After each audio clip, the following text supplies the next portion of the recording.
Constellations are patterns in the night sky that we see with the stars. Con means with, stel means star. So a constellation is when the stars are grouped with each other to form pictures. Ancient people thought that they could see animals and people in the night sky. Today, astronomers identify 88 constellations. As the Earth rotates and revolves, constellations appear to move across the night sky. If you were to take a time-lapse video for one full night, you would see stars rise in the east and then set in the west. You would also see stars change throughout the year. Some stars can only be seen in wintertime, and other stars can only be seen in summertime. Also, the constellations that we can see in the northern hemisphere are not visible in the southern hemisphere. So if you go to the southern hemisphere, you'll see different stars in the night sky. Orion is my personal favorite constellation. It is a hunter. In the northern hemisphere, Orion can be seen from November to March. It has 3 bright stars that make up its belt, and it's the 3 brightest stars in the whole constellation, so that is the easiest way to identify it. Betelgeuse is a red giant found in his shoulder, and Rigel is a white-blue giant found in his knee. The mythology behind it is that Orion proclaimed himself to be the greatest hunter in the world, much to his dismay of Hera, the wife of Zeus. She had a scorpion kill him, and Zeus puts Orion into the night sky as a constellation. Scorpius is another constellation in the night sky. So here are the 3 stars that make up his belt, and a sword hanging down from his belt is often pretty noticeable. Then we have his knees. Rigel is the blue-white giant. In his shoulders, we have Betelgeuse, which is a red giant. Coming up here, we often see Orion holding a sword. And over here, we see him sometimes holding a shield. Sometimes you'll also see him holding a bear or something else that he has killed.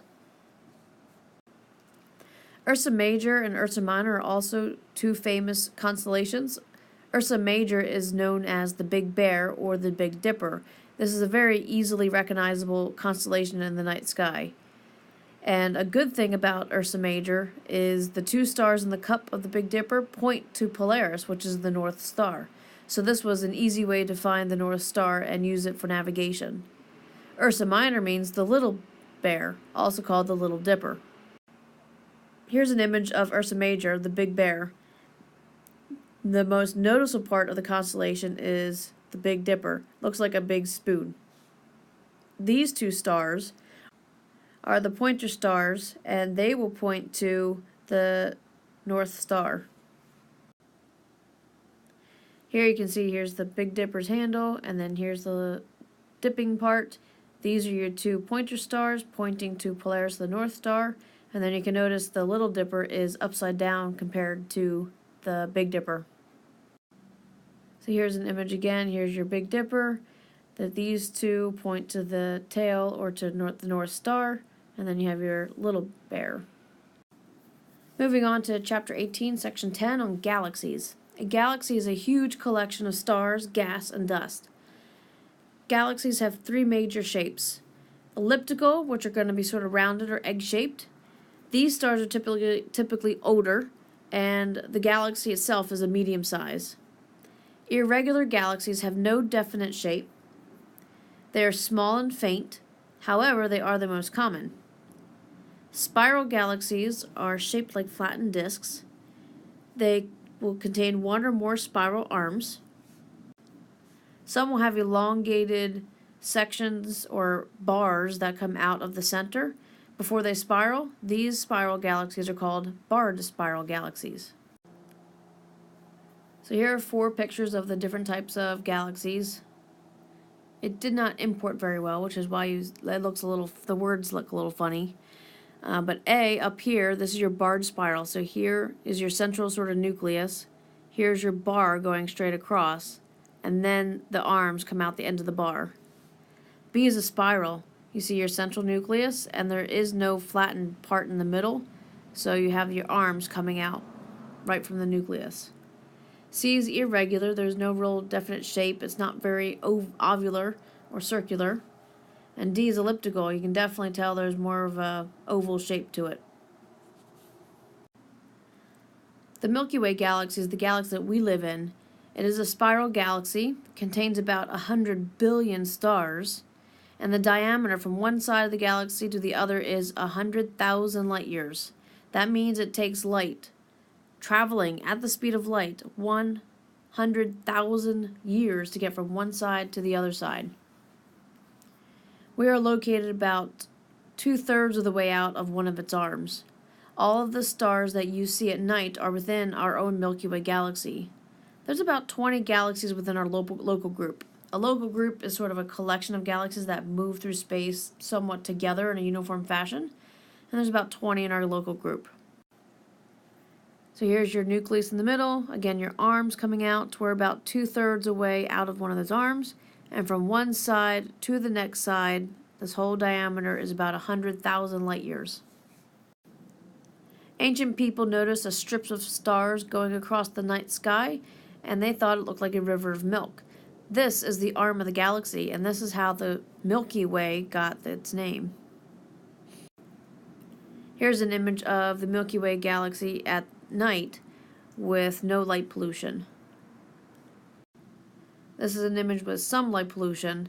Unfortunately, Lidditz has a lot more light pollution than what this photograph is showing, so we would see it even dimmer. And our last section is on the formation of the universe. The universe is about 12 to 14 billion years old. The most accurate date is about 13.8. The Big Bang Theory is actually a name given to make fun of the theory, but the name actually stuck. This theory states that all matter in the universe was held together in one spot by gravity, creating very hot, dense matter. However, atoms will repel each other like magnets. At one point, this repulsion force overcame gravity and the matter exploded. We can see remnants of this hot, dense matter now as very cold cosmic microwave background radiation, which still pervades the universe and is visible to microwave detectors as a uniform glow across the entire sky. Here's some evidence for the Big Bang. So by the end of this little lecture, we're going to look at 4 different pieces of evidence for the Big Bang Theory: cosmic background radiation, redshift of galaxies, Hubble's law, and the composition of our universe. So let's do a quick review of a theory. In order for an idea to become a theory, first there has to be a lot of data that supports the theory. There has to be a lot of records that support it. The experiments have to support it, and all the observations must support it as well. So at this point, there is nothing that debunks the Big Bang Theory. So George Lemaitre, a priest and physicist professor, proposed the theory that the universe is expanding. 13.82 billion years ago, violent expansion occurred from a single point the size of an atom. All matter and space were created. First, quarks, which are pieces that make up subatomic particles such as protons and neutrons. Then electrons, protons, and neutrons were then made, and then larger elements after that. For every million photons, 1 proton was made. Another piece of evidence is the cosmic microwave background radiation, sometimes abbreviated CMB. This is the afterglow or the leftovers from the Big Bang. Imagine a big explosion or big bomb going off, and you can see the mushroom cloud, and then later you hear it because sound travels slower. This is kind of like what we're experiencing. So the explosion happened, and we're still hearing the rumble of the explosion. The rumble that we're hearing is in the form of microwaves. When the explosion first occurred, the energy that was released were like in gamma rays and things that were high energy and shortwave radiation. That expansion, however, in the time is cooling it down so that it's now at the microwave radiation. The original temperature was thought to be about 3,000 degrees Kelvin. Today, the universe is about 3 degrees Kelvin, or about 2.7 to be more exact. That should be 3 degrees Kelvin, sort of hidden there. From this temperature, the amount of cooling says how far the light has traveled, which determined the age of the universe to be about 13.82 billion years. It's kind of interesting, when they first recorded the microwave background radiation, they actually thought it was pigeon droppings or pigeon poop on their equipment. So they would go out and clean it, and then they would continue to hear it, and that's when they realized it wasn't a mistake. These images are showing you how technology has sharpened our view of the universe. This was the first image that we got, and then in 1989 we got this image, and then in 2003 we got an even more detailed image. So this is essentially a map of our universe. This is just another picture showing you how detailed our pictures have become as time goes on. Redshift is another piece of evidence that supports the expansion of the universe. This goes back to the Doppler effect. As an object is moving towards an observer, the wavelength gets shorter, and that shifts the colors towards the blue end of the spectrum, which blue has a shorter wavelength. If an object is moving away from an observer, those wavelengths get stretched out, and then the colors of the wavelengths get stretched towards the red side of the spectrum, which are longer wavelengths. From this, we can actually calculate not only the direction of an object, but we can also calculate the speed of an object. What we found is that a vast majority of the galaxies are moving away from us. Only one or two are moving towards us. Everything else is moving away from us. This leads us into our next piece of evidence. When we plot the distance of galaxies and the velocity of the galaxies, we find an interesting correlation. The farther away a galaxy is from the Earth, the faster it moves. This is showing us that not only is our universe expanding and getting larger, but the farther away it is from us, the faster it's moving. It's expanding at an expanding rate. The fourth piece of evidence is the fact that matter in the universe is about 75% hydrogen and 25% helium. This was predicted long before it was proven. The abundance of hydrogen and helium supports a particular process of the past, atomic creation, where larger elements form from the smaller elements. So first we had to create protons, neutrons, and electrons. From that, we could create hydrogen, which has one proton. Here's hydrogen with one proton. Once we got hydrogen, only then could we make helium with two protons. So to summarize the Big Bang, everything was at one small point. It exploded and started to expand outwards.